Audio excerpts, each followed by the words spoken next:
Hi friends. இன்னைக்கு லைவ்ல ஜோவிகா வந்து கேட்குறா, எப்படி நம்மளை இவ்வளவு தப்பாக க்ரியேட் பண்ணி தப்பாக காட்டின பேசின ஒருத்தி கூடல உங்களால் பேச முடியுது, இவ்வளவு அட்டாச்சாக இருக்க முடியுதுன்னு சொல்லி ஜோவிகா கேட்குறா. கேட்டதும் மாயா வந்து மாயாக்கு வெளியே நடக்கிறது தெரியாதுல்ல. ஜோவிகா கேட்டதும் மாயா போய் அர்ச்சனாட்ட கேட்க போகிறா. நீங்கள் என்னை வந்து புல்லிங்னு சொன்னீங்க, புல்லிங்காங்கன்னு. என்னை கூட சேரவங்கள எல்லாம் சேராதீங்க, அவங்க வந்து உங்களுக்கெல்லாம் பிரெயின் இல்லையா, அவங்கள்ட்ட போய் சேர்றீங்களே அப்படின்னு சொல்லி கேட்டீங்க. இப்போ நீங்கள் மட்டும் என்கிட்ட எப்படி ஃப்ரெண்ட் ஆகணும்னு ட்ரை பண்ணுறீங்க அப்படின்னு சொல்லி கேட்குறேன். கரெக்டான கொஸ்டின் தானே. வெளியே மாயா தப்பு, இவ்வளோ நான் மாயா தப்பு, அவள் லைஃப்பை ஃபுல்லாகவே ஸ்பாயில் பண்ணியாச்சு. பேசி பேசி மாயா அப்படி பேசி பேசி பாதி பேர் மாயா லைஃப்பை ஸ்பாயில் பண்ணிட்டாங்க. அர்ச்சனாக்கு சப்போர்ட்டர்ஸ் தான் மாயா லைஃப்பை ஸ்பாயில் பண்ணது. அங்கே இருக்கிறவங்க அந்த மற்ற எல்லா கண்டஸ்டன்ஸ்க்கு லைஃப்பையுமே ஸ்பாயில் பண்ணிட்டாங்க. ஆனால் ஃப்ரெண்ட்ஷிப், மாயாக்கு ஃப்ரெண்ட்ஷிப்புக்காக ஏங்கி அழுறா. உள்ளேருந்து பார்த்த மாயா, அர்ச்சனாக்கு மாயா அவ்வளோ குட்டாக தெரியுது. I love you I love யூன்னு திரும்ப திரும்ப சொல்லிட்டு இருக்கலாம். எவ்வளோக்கு எவ்வளோ அடுத்தவங்களை அடித்து மேலே எழும்பி வந்தாலும் அர்ச்சனா இன்னைக்கு அவ்வளோ அடியும் கீழே போயிட்டுருக்கு, அவ்வளோதான் கீழே தள்ளிட்டு இருக்கு. கண்டஸ்டன்ஸை மனுஷங்களாவே யாரும் பார்க்கல. ஆனால் அது இன்னைக்கு அவங்க மனுஷங்கிறத நிரூபிச்சிட்டாங்க. Great, Maya is great. Maya நல்ல பதில் கொடுத்தா, நல்ல கொஸ்டின் பண்ணா. இப்போ கேட்குற அர்ச்சனா சாரி அப்படின்னு சொல்லிட்டு, நான் செய்ததெல்லாம் தப்பு, சாரி, எனக்கு உங்கள் ஃப்ரெண்ட்ஷிப் தான் வேணும் அப்படின்னு சொல்லி மாயா வின் பண்ணிட்டா. அவளுக்கு டைட்டில் தேவையில்லை. மாயா கிரேட்டு. நான் மாயா சப்போர்ட்டர் கிடையாது. அங்கே இருக்க கண்டஸ்டன்ஸில் இன்றைக்கி நடந்த சம்பவத்தில் மாயா கிரேட். இவ்வளோ நாள் இதை வந்து ஜோவிகா வந்து கேட்குறா, 2 டேஸாக விட்டுட்டீங்க, ஏன் இதை நீங்கள் ஃபஸ்ட்டே கேட்கல, எதுக்கு அவள்கிட்ட பேசுனீங்க அப்படின்னு சொல்லி கேட்குறா. சூப்பர் கொஸ்டின் ஜோவிகா கேட்டது. அந்த மனப்பான்மை, அவளை ஒரு வார்த்தை கூட அர்ச்சனாவை கசப்பாக பேசுறதுக்கு அவளுக்கு தோணலை. மாயா கிரேட்டுங்கிறத அதில் நிரூபிச்சிட்டா. லவ்விங் பர்சன் அப்படிங்கிறது. என் கூட இருந்தவங்களெல்லாம் நீங்கள் தப்பு சொன்னீங்களே, என் கூட சேரக்கூடாதுன்னு விளக்குனீங்களே, இன்னைக்கு நீங்களே என்கிட்ட நல்ல ஃப்ரெண்ட்ஷிப் வேணும்னு தெரிய வரீங்களேன்னு சொல்லி கேட்டா. கிரேட் மாயா. அவளால் ஜோவிகா வந்து வெளியே உள்ள சம்பவங்களை வச்சு அவளை சொல்லும்போது மாயாக்கு அதை கேட்கணும்னு தோணி கேட்குறா. அப்போது பழசெல்லாம் மறந்துட்டா மாயா. பழசை மறக்கிறது ஒரு நல்ல குணம். அடுத்தவங்க துரோகம் செய்து அதை மறக்கிறது ஒரு நல்ல குணம்பாங்க. மறந்துட்டா மாயா. இப்போ அவ கிரேட்டு நிரூபிக்கிறா. குட் பர்சன் மாயா, லவ்விங் பர்சன், ஹானஸ்ட் சோல், என்னெல்லாமோ அர்ச்சனாவுக்கு கொடுத்தாங்க நேமு.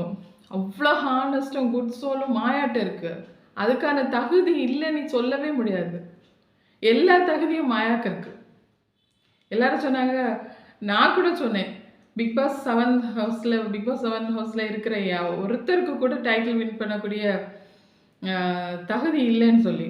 ஆனால் இப்போ சொல்கிறேன், மாயாக்கு இருக்கு. இன்னைக்கு நடந்த லைவ்ல நான் பார்த்த இதில் மாயாக்கு இருக்கு. இவ்வளோ வாட்டி அவள் அதை தான் சொல்கிறேன், இவ்வளோ அடி அடிச்சங்களே நீ அப்படின்னு சொல்லி அர்ச்சனாவை பார்த்து கேட்குறா. அதுக்கு அப்பாலஜிஸ்ட் சொல்கிற அர்ச்சனா. அப்போது நீ அடித்த வார்த்தைகள்னால அடித்தே நான் அர்ச்சனா உணர்ந்ததுனால தானே, செய்ததுனால தானே சாரி கேட்டா. இல்லை அப்படி ஒரு சம்பவம் நடந்துட்டுன்னா சாரி கேட்டிருக்க வேண்டிய அவசியம் இல்லையே. அவள் செய்தது, அர்ச்சனா செய்து அது அவ்வளோ மாயாக்கு துரோகங்கிறத உணர்ந்ததுனால தான் இந்த நேரத்தில் மாயாட்ட சாரி கேட்டா. உங்கள் சைட்லேயும் ஒரு நியாயம் இருந்திருக்கு, அதை நான் தெரிஞ்சிக்காம போயிட்டேன் அப்படின்னு சொல்லி சொல்கிறான். இதுக்கு தான் சொல்கிறது, ஒரு விஷயத்துக்கு 2 பக்கமும் இருக்குன்னு. ஒருத்தர் தப்பு செய்து அடித்து நொறுக்கிட்டு கீழே தள்ளி அவங்கள ஃபேமிலி முதல் இழுத்து ரொம்ப கேவலப்படுத்துகிறாங்க. ஆனால் இன்னைக்கு எழுவி நிற்கிறா தலையில் க்ரௌனோடி. மாயாக்கு இவ்வளோ பேசி மாயா கேட்ட பிறகு கூட அர்ச்சனா எனக்கு உங்கள் ஃப்ரெண்ட்ஷிப் தான் வேணுன்றா. அப்போ எவ்வளோ குட்டு மாயா. எல்லாரும் மாயா கேங்குன்னு சொன்னீங்க. மாயா கேங்கில் ஏன் எல்லாரும் போய் ஜாயின் பண்ணிக்கிறாங்கன்னா, அங்க உண்மையான லவ் இருந்தது, ட்ரஸ்ட் இருந்திருக்கு, நம்பிக்கை இருந்திருக்கு. அதனால தான் மாயா கூட போய் சேர்ந்திருக்காங்க. இன்னைக்கு அதே ட்ரஸ்ட் இருக்கிறதுனால தான், அதே லவ் அங்க இருக்குன்றதுனால தான் மாயாட்ட அவ ஃப்ரெண்ட் ஆயிருக்கா. மாயா கிரேட். இத லைவ்ல பார்த்ததுமே எனக்கு மாயா பூர்ணிமா ஃப்ரெண்ட்ஷிப்பும் ரொம்ப பார்க்கவே அழகா இருக்கும். ஆனா, அதே ஃப்ரெண்ட்ஷிப்ப இப்போ கேட்டு கெஞ்சிட்டு இருக்கா அர்ச்சனா மாயாட்ட. மாயா என்னால குடுக்க முடியாது. நீங்க அவ்வளோ தூரம் என்ட்ட பேசிட்டீங்க, அப்படி பேசிட்டீங்க, இப்படி பேசிட்டீங்கன்னு சொல்றா. நேத்து நைட்டு கூட ஐ லவ் யூ சொல்லியிருக்கா. நீங்க அர்ச்சனா சொல்லலாம் நான் லவ் யூன்னு. இன்னைக்கு எனக்கு பாதுகாப்பா இருக்கீங்க. நீங்க எனக்கு நெறைய இன்ஸ்டன்ஸ்ல எனக்கு பாதுகாப்பு குடுத்துருக்கீங்க. நெறைய விஷயங்கள்ல என்னை பாதுகாத்து கொண்டு வந்திருக்கீங்க. அதுக்காக ஐ லவ் யூ சொன்னேன் அப்படின்னு சொல்லி அர்ச்சனா சொல்றா. இதே தானே மற்றவங்களுக்கும் இருந்திருக்கும்.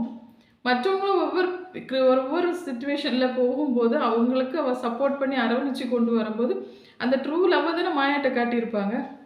மாயா அப்ப எல்லாருக்கும் நல்லது தானே பண்ணியிருக்கா. நான் பழைய வீடியோஸ்ல சொல்லுவேன், மாயா வந்து தப்பா ப்ரொஜெக்ட் பண்ணி காட்டப்பட்டிருக்கா, தப்பா ப்ரொஜெக்ட் பண்ணி காட்டப்பட்டிருக்காங்க. அது எவ்ளோ 200% உண்மை பாருங்க. உள்ள நடந்தது வேற, வெளிய காட்டப்பட்டது வேற. இத நான் எல்லா விஷயத்திலயும் சொல்லுவேன். உள்ள நடக்கிறது வேற, வெளிய காட்டப்படுறது வேற.